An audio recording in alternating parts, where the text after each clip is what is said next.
Assalamualaikum warahmatullahi wabarakatuh. Alhamdulillahirabbil alamin wa bihi nasta'in wa ala umuri dunya waddin. Wassalatu wassalamu ala asyrafil anbiya'i wal mursalin sayyidina wa maulana Muhammadin wa ala alihi washabbihi ajma'in, amma ba'd. Yang saya hormati Abah Romo Kiai Haji Muhammad Idris Jamaluddin beserta ibunya Yang Muhammad Falasifah selaku pengasuh Pondok Pesantren Al-Mu'min Putri. Yang saya hormati Ustadz Ahmad Nizomi sebagai pengampu matan tafsir tematik kelas 6 Madrasah Diniyah. Yang saya hormati kedua orang tua saya yang selalu mendoakan saya. Dan tak lupa teman-teman saya kelas 6 Madrasah Diniyah. Di sini saya masih Nur Rahmaniati akan menjelaskan tentang hikmah poligami dalam agama Islam. Dasar dari hikmah poligami, hukum hikmah poligami adalah Quran surah Al-Nisa ayat 1 sampai 4.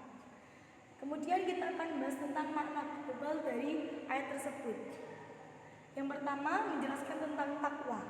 Pada ayat tersebut menjelaskan pertama kali yang dibahas adalah tentang takwa kepada Allah. Jadi kita betapa pentingnya takwa kepada Allah. Kemudian yang poin kedua adalah membahas tentang anak yatim. Anak yatim yang meminta hartanya ketika ia sudah dewasa. Kemudian mengenai tentang ada seorang laki-laki kemudian mempunyai budak, yang mana dia ini laki tersebut tertarik dengan budaknya. Kemudian lelaki ini hendak mengawininya, tetapi dia tidak mau memberi mahar yang sama ketika menikah dengan istri yang pertama. Kemudian kita akan membahas tentang sebab turun ayatnya, yakni ketika pertama konon pada masa suatu ulama ada seorang yang sudah dipasrahi anak yatim oleh adiknya sendiri.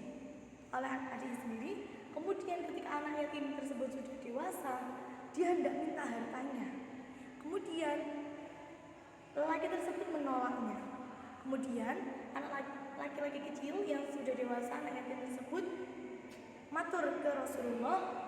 Kemudian Rasulullah menjelaskan bahwa kalau ketika sudah dewasa, harta anak yatim itu sudah boleh dikasihkan. Kemudian kedua, diceritakan bahwa dahulu kala ada seorang yang mempunyai budak.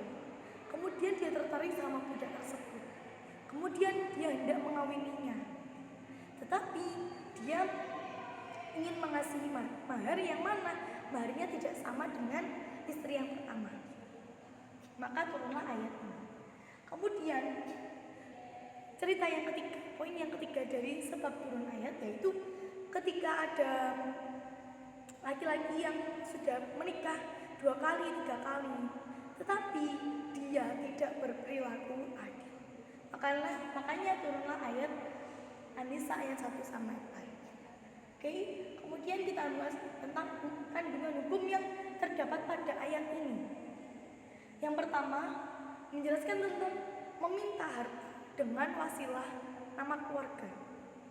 Di sini terdapat 2 hukum, yakni boleh atau tidak boleh. Jadi alasannya boleh itu kenapa? Karena memintanya itu berniat tidak bersumpah, tetapi dengan rasa belas kasihan. Namun alasan tidak bolehnya ini karena dia niatnya itu bersumpah, bukan belas kasihan. Gitu. Oke. Kedua, kandungan hukum yang kedua membahas tentang anak yatim. Bolehkah anak yatim ketika sudah dewasa menarik hartanya kembali? Jawabannya boleh. Kenapa? Karena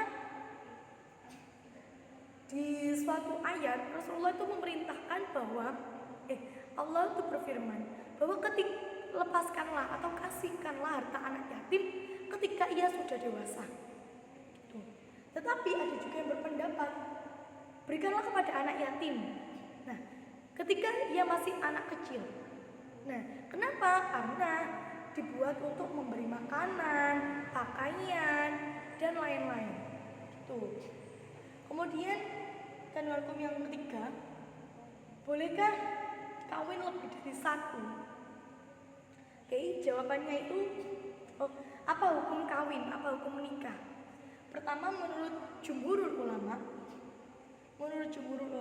hukum dari menikah sendiri itu adalah mubah. Kemudian yang kedua, menurut Imam Zahiri itu hukumnya wajib.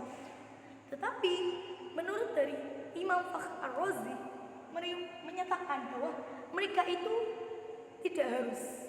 Berarti hukumnya itu tidak sunnah apalagi wajib. Gitu. Kemudian kandungan hukum yang keempat akan membahas tentang angka 2233. Di sini ada beberapa pendapat yang mengatakan bahwa angka itu hanya sebuah hitungan, angka itu hanya sebuah ucapan. Menurut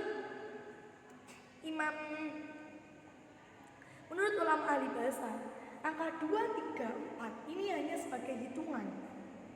Tetapi berbeda dengan ulama madhab Az-Zamakhsyari yang mengatakan bahwa angka 234 ini menyimpulkan atau mensimpulkan bahwa tidak diperbolehkannya menikah, tidak diperbolehkannya berpoligami kalau tidak sesuai angka ini. Kemudian ada juga ulama yang berpendapat bahwa angka 23 ini menyatakan bahwa tidak diperbolehkannya menikah sampai istri 9. Gitu. Kemudian kita akan membahas tentang kesimpulan dari semua ini yang saya jelaskan. Yang pertama adalah manusia itu diciptakan dari satu jiwa, yaitu Nabi Adam, yang kemudian bisa menjadi sebanyak ini, menjadi sebanyak sekarang. Yang kedua, kita kan menyimpulkan bahwa meminta harta dengan wasilah keluarga itu ada dua hukum, yaitu boleh sama tidak boleh. Boleh alasannya karena niatnya tidak sumpah, hanya rasa belas kasihan. Kemudian tidak bolehnya karena alasannya itu dia niatnya sumpah, bukan rasa belas kasihan. Kemudian yang ketiga, membahas tentang tali silaturahmi atau antar keluarga itu harus dipupuk, jangan dirusak, jangan dipecahkan, jangan diputuskan. Kemudian yang keempat, menjelaskan tentang anak yatim. Seorang anak yatim yang meminta hartanya. Yang kelima, ketika ada seseorang yang berpoligami, maka ia harus adil. Kemudian yang keenam, itu mengatakan bahwa kalau tidak adil itu dianjurkan atau hanya boleh menikah satu kali saja. Kemudian poin yang terakhir itu menjelaskan tentang hikmah tasyrik atau hikmah dari turunnya ayat ini. Yang ini satu, ketika suami menikah lebih dari 4, itu ada 2 dampak. Yang pertama negatif sama positif. Negatifnya apa? Nanti dikhawatirkan tidak bisa berbuat adil. Kalau positifnya, kalau seseorang misal salah satu dari istrinya itu mandul, maka boleh menikah lagi dengan tujuan menciptakan keturunan yang banyak. Oke, sekian dari saya. Apabila ada salah kata, mohon dimaafkan. Wassalamualaikum warahmatullahi wabarakatuh.